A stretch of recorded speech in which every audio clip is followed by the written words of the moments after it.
Hello all, ఈరోజు మన ఛానల్లో స్పెషల్ రెసిపీ రాజుగారి కోడి పలావ్. ఫస్ట్ నేను చూపించిన విధంగా చికెన్ అయితే కుక్ చేసుకోండి.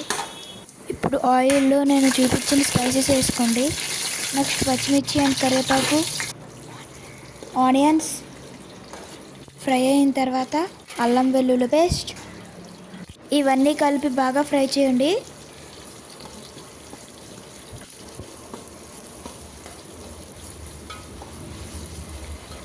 బాగా మిక్స్ చేయండి.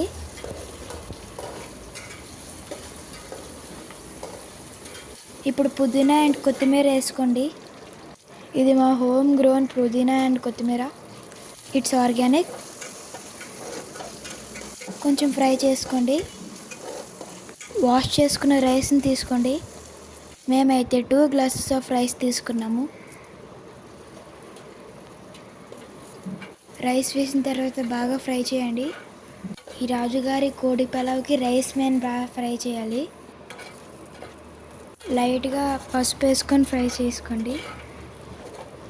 ఇది ఎంత బాగా ఫ్రై చేస్తే అంత బాగా వస్తుంది రెసిపీ.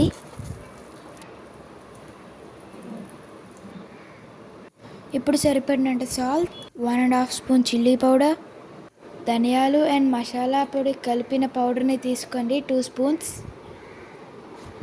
ఇప్పుడు మొత్తం అంతా కలిసేలాగా బాగా ఫ్రై చేయండి. చూసారా మేము ఎలా ఫ్రై చేసుకున్నామో. ఎవ్రీ సింగిల్ రైస్కి కూడా మసాలా పట్టాలి. ఇప్పుడు ఫస్ట్ కుక్ చేసుకున్న చికెన్ తీసుకొని వేసుకోండి.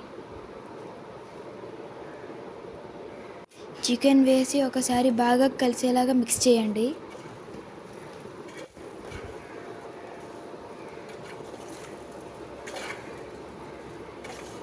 ఇప్పుడు వాటర్ని తీసుకుందాము.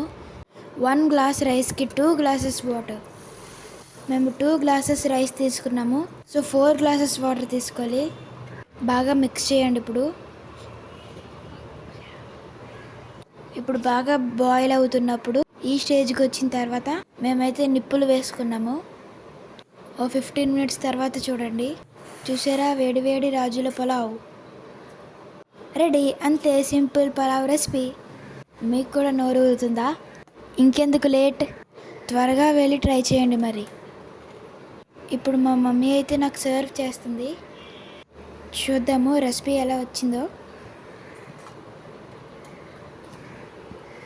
నేనైతే చాలా ఆకలిగా వచ్చాను స్కూల్ నుంచి. వచ్చేసరికి మా అమ్మ వేడివేడిగా చేసి పెట్టింది.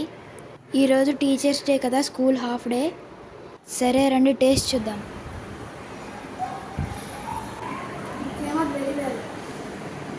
Don't forget to try this recipe.